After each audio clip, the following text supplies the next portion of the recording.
Okay, so the first couple of chapters of the Leviathan, Hobbes goes on to talk about perception and so on, focusing again very much on this sort of materialist idea he has about how perception works, what sense is, and so on. So, chapter 1, he begins of sense. He says, concerning the thoughts of man, I will consider them first singly and afterwards in train or dependence upon one another. So in other words, I'll consider them first by themselves, and then how they sort of how one follows the other, how one thought produces another thought as a consequence, and so on, or how they come in a train, as he says, all in a row, one thought after another. Singly, they are every one a representation or appearance of some quality or other accident of a body without us, which is commonly called an object, which object worketh on the eyes, ears, and other parts of a man's body, and by diversity of working produceth diversity of appearances. So he starts by saying, basically, beginning with the thoughts, but he begins really with sense, with physical sense, because he'll ultimately say all thoughts come originally from physical sensation. So he begins by talking about human beings and begins by talking about human thought before he talks about psychology or politics or anything like that. But even before he talks about human thought and human intellectual activity, he talks about human sense, because again, as he goes on to say in the second paragraph, the original of them all, of all ideas or thoughts, is that which we call sense. For there is no conception in a man's mind which hath not at first, totally or by parts, been begotten upon the organs of sense. The rest are derived from that original. So he says that there's no conception, no idea that didn't in some way or another originate in sense. Remember, Aquinas said something somewhat similar, that all of our knowledge originates in some way from our senses, though obviously Aquinas is where you can use reason to build on it. Hobbes goes on to really kind of criticize a lot of the ideas that are associated with Aquinas, with Aristotle before him. Hobbes in particular kind of attacks a lot of the sort of commonsensical ideas about how we know about the world. So for the rest of chapter 1, he basically talks about the importance of motion, again sort of advances this materialist idea or conception he has of what human thought is, what human perception is. He says all perception is just motion coming from the physical world, hitting one of our senses in one way or another. And he says that's what it all is. It all comes from motion. But he also says, it's not that we necessarily see the world the way that it is. He says if you press your eye, you see lights. It doesn't mean that lights are necessarily there. If you hold your hand up to your ear, he says you hear something. It doesn't mean that your hand is making that noise or something. We don't really need to get into all of Hobbes' ideas about what physical sensation is like, how well it represents the world. The basic ideas, he basically goes on and he says all ideas come from sense. All sense comes from motion, all perception, all physical perception, all physical sensation and perception and so on comes from the physical motion in the world. He says, if you hit something, then that sends off noise waves, which are a kind of motion, which go into your ear and hit your eardrum or whatever, and then your eardrum makes another motion up to your brain. When you see something, things, the light coming off of the thing that you see hits your eye, and your eye, again, there's a motion into your eye runs a motion up to your brain. That's how you perceive things. So again, he says everything is a matter of physical motion. That's where all perception comes from, all sensation comes from. And in chapter 1, he kind of lays that out. In chapter 2, he begins again by sort of criticizing the tendency people have to anthropomorphize things. So chapter 2 of imagination. So chapter 1 of sense, chapter 2 of imagination. But he starts by basically sort of criticizing false imagination, or how people get things wrong when they use their imagination, or when they just sort of when they just tend to fall into what seems most obvious, or in a way even most natural to imagine. So chapter 2, he begins, he says, that when a thing lies still, unless someone else stir it, it will lie still forever, is a truth that no man doubts of. So Hobbes says, the idea that if something is completely still, it will remain still forever unless someone or some other thing moves it. Hobbes says no one doubts that. That seems obvious to us. If something is at rest, it will stay at rest forever until something else moves it. But he says that when a thing is in motion, it will eternally be in motion unless someone else stay it. Though the reason be the same, namely that nothing can change itself, is not so easily assented to. So he says, but the same basic principle says, but the idea that if something is in motion, it will remain in motion forever unless something stops it. Of course, it might be something like friction that stops it very imperceptibly.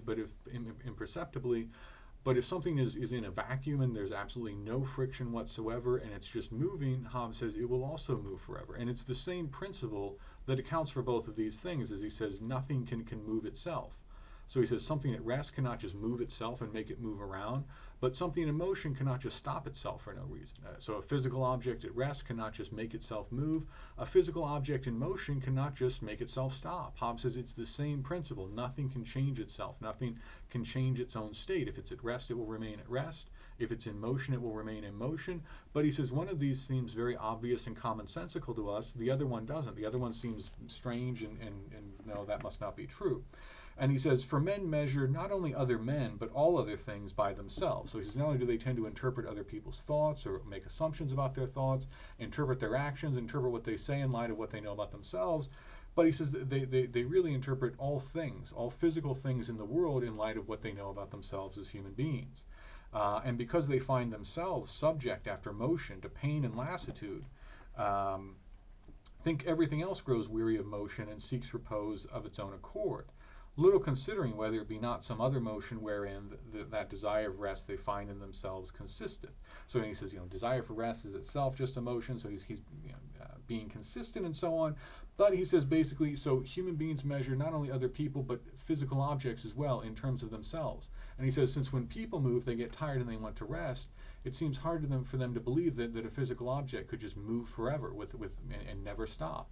But Hobbes says, but that's the truth. We anthropomorphize. We project human characteristics onto non-human things, even in this case, inanimate things. And Hobbes says, that's where we make mistakes. That's where we make fundamental mistakes in understanding. He says, again, it's the same basic principle in both cases, that it's the same reason that one thing remains at rest and one thing moves on forever. But human beings can understand one but not the other, because we're really interpreting the world not in light of reason or what science tells us, but in light of our own experience, what we know about ourselves.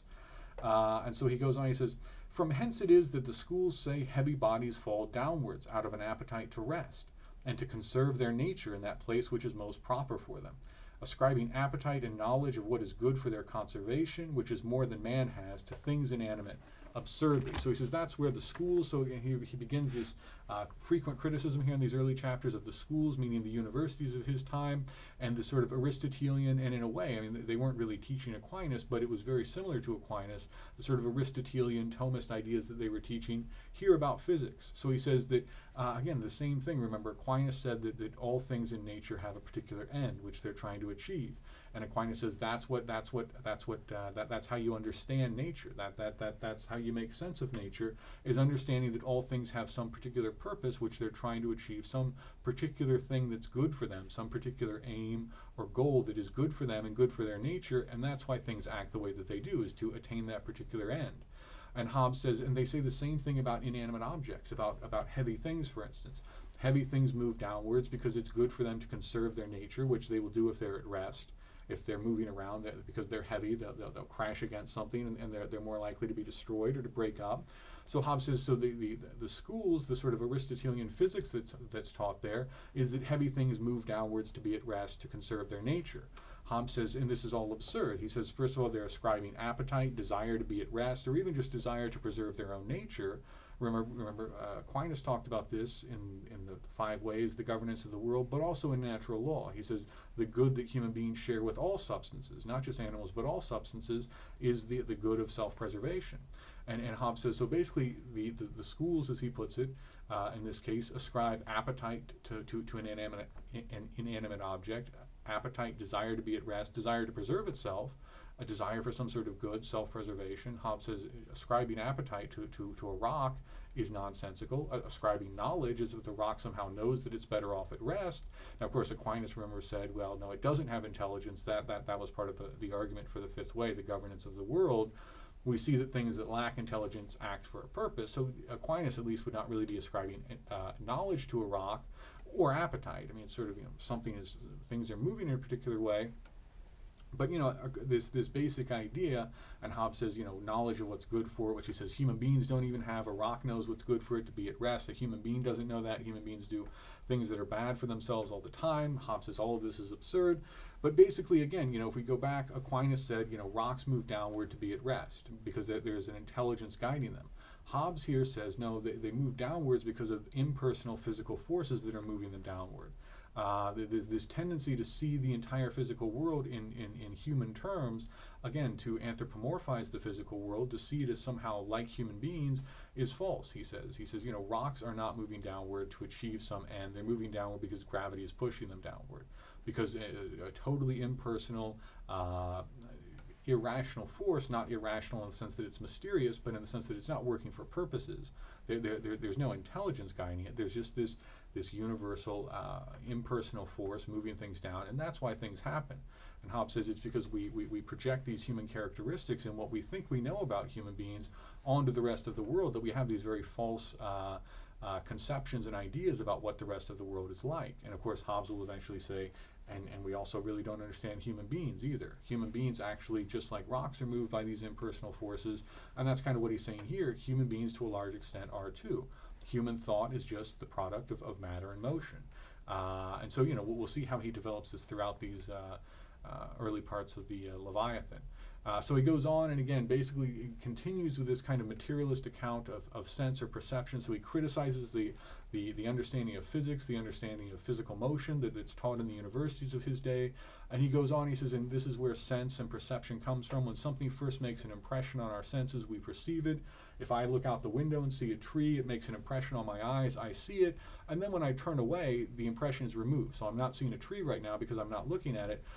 But I still have that perception in my mind. It's still there in my memory, and if I wanted to, I could sort of imagine it, or I could just remember it. I could remember what it looked like when I looked at it. But he says, the perception is there. It's obscured by new perceptions. I'm now looking at the computer and the wall and so on. So he says it's kind of like the light of the stars during the day when the sun is out. You can't see the stars, but they're still there. Just like right now, I'm not seeing a tree because I'm not looking at it, but that image is still there in my mind. He says this decaying sense, as he called it, is called either imagination or memory. So again, I can either remember what that tree looked like, or I can imagine a tree and maybe see the one that I just saw, a minute ago. And he goes on, and he explains imagination can be simple. If you, again, imagine a tree you just looked at that you're not seeing here. If you imagine a friend that you haven't seen recently, or that you saw recently but who isn't here now, you imagine what that person looks like. He says that's simple. You're seeing a human being. It's one image. But he says it can also be compound when you imagine a centaur, for instance, by imagining a horse and a human being and kind of combining the two. He says that's how you see a centaur, is that you kind of compound two different images that you've seen into a new image that doesn't actually exist but is created in your mind by meshing together or compounding these two images that you do have. He says you can also confuse or compound your actions with the actions of heroic people you read about. He says this is still imagination or fancy when you're imagining that you did these great things that Caesar or Alexander, someone is said to have done. Again, Hobbes sort of a kind of joking reference to human vainglory again. And he goes on, he says dreams are the same thing. Dreams are simply a matter of sense and imagination. So when you're asleep, the rest of your senses are basically numbed. So the images that you still have in your mind sort of come out, and you dream, and you see things that aren't actually there. You hear things that aren't actually there. It's coming out of your memory, your imagination, and you experience these things that are in your mind when you're asleep, and you experience them as dreams. He sort of gets into this thing where, in fact, some people have trouble. Oftentimes they wonder, dreams seem so vivid, they almost wonder, am I awake? Am I asleep? Which one is real, dreaming, or when I seem to be awake? And he gives these reasons why. He says, I've felt that way at times too, but then he gives these reasons why he thinks that when he's awake, that's reality, and dreams are just dreams. And he says, I oftentimes think that when I wake up, I remember the dream, and I think that was absurd. Where he says, never when I'm dreaming do I remember what happened when I was awake and think, well, that was absurd, that was ridiculous, that I thought that actually happened. He gives a couple of other arguments as well. But he goes on, he says, there are no visions. When people think that they see something, when they think that they see a ghost or something, he says they're just having a dream. Oftentimes, he says, this is very easy to do if you fall asleep in a chair, for instance, and you don't realize that you're dreaming. And you start to have a dream about someone, and then you wake up, and because you're not in bed, if you wake up in bed, it's pretty obvious that you were dreaming. But if you fall asleep in a chair and you dream that you see somebody, and then you wake up, it's not entirely clear that you were dreaming. Maybe you fell asleep, maybe you didn't realize you fell asleep. He uses the example of Brutus, who had seen Caesar, felt guilty about killing him, was very agitated about everything. He fell asleep. Of course, this was on his mind. So he saw Caesar. He woke up and didn't realize that he had been sleeping. So he thought that he saw a ghost or a vision. And Hobbes says, no, he didn't. He just remembered Caesar in a dream, but didn't realize he was dreaming. And he goes on and he says, that basically these visions, ghosts, spirits, he says these things don't exist. He says that they're used, again, a kind of characteristically Hobbesian detail. He says that they're used. He says sometimes you don't even have to be dreaming. If people are just very frightful, they may even see something. Just because they're so afraid, they may think that they see something in the dark that isn't really there. So he says you don't even always have to dream. Sometimes maybe you just imagine that you see a ghost because you're just so timid, your imagination just runs away with you. And he says that's not unusual. He says when people see this, when they believe that they see spirits and dead men's ghosts walking in churchyards. So this is section 7, page 10 of this edition. He says sometimes they think that they believe that they see spirits and dead men's ghosts walking in churchyards. So in a graveyard, they think they see a ghost. Whereas it is either their fancy only, so just their imagination, or else the knavery of such persons as make use of such superstitious fear to pass disguised in the night to places they would not be known to haunt. So again, a very kind of typically Hobbesian, somewhat funny example where he says, you're either imagining that you see a ghost, or there's someone there, but it's just someone sneaking through a graveyard to go someplace and pretending to be a ghost so they can go someplace that they don't want anyone to know that they're going to, their mistress or an underground dice game or something, so they pretend to be a ghost so they can sneak around and no one knows that it's them. And so it's a very kind of typical Hobbesian example, and it's sort of a funny example as well. And then he goes on and he attacks, again, it's very sort of typical of the Enlightenment. He goes on, he talks about ghosts, visions, he says they don't exist. He incidentally says, now, of course, God could do all kinds of things, but he says that he does them as often as people believe. As he puts it, is no point of Christian faith. But basically, he criticizes the idea that the belief in ghosts, the belief in spirits, and so on. And he says people keep this alive to give power to what he calls ghostly men. He says, the belief in exorcism, for instance. He says the church sort of promotes that. To keep in credit the use of exorcism, of crosses, of holy water, and other such inventions of ghostly men. So he says, this belief in demons and possession, and so on. He says people keep that alive so that way the priests seem to have power, because they're the ones who have the power through the cross and the holy water and exorcism to drive the demons out, to keep the demons away. And Hobbes says, it's not true, and they know that it's not true, but it's a lie that they keep telling people. It's a sort of misunderstanding of how the world works. And in the case of the people who know, they know that it's a lie, but they keep promoting that lie because it gives them power. Because as long as people believe that there are these spirits and ghosts and demons and fairies and all of these other things, then the people who seem to have the power to keep them away have this great power. It's all imaginary, it's all false, but the power that they get from it is real. So it's a very kind of characteristic Enlightenment attack on priests, on the political role of religion, on superstition and fear, and how the church, how religion, especially priests, as he calls them, ghostly men, use this for their own political power, to prop themselves up, to give themselves power, and so on. And then he says, the schools should eradicate such superstitious fears. They should show people that it's not true. But he says instead they nourish them. And he says, again, this is a problem. He's criticizing, quite a bit here in these early chapters, the universities of his day, what they teach, what they don't teach, the way that they teach things that he thinks in some cases are just what he calls kind of absurd or nonsensical or insignificant speech, but other times teaching things that are actually, so sometimes he just thinks that they're teaching things that don't have any real value, that are mistakes and so on, but oftentimes he thinks that they're teaching things that are really pernicious, that are really bad for people, and in particular that make them, as he puts it, not fit for obedience to the civil power, make them believe things that make them much more likely to rebel and to be disobedient and unruly and so on. He does say in passing, nevertheless, there is no doubt but God can make unnatural apparitions, but that he does it so often as men need to fear such things more than they fear the stay or change of the course of nature, which he also can stay or change, is no point of Christian faith. So he sort of stops and says, now, of course, God could do these things if he wanted to, but there's no reason to believe that he is. To be a Christian, you don't have to believe that there are ghosts running around any more than you have to believe that God is frequently performing miracles. All of these things would be possible for God, but you don't have to believe these things. That these things actually happen frequently, as he puts it, is no part of Christian faith. So he goes on, criticizes the universities.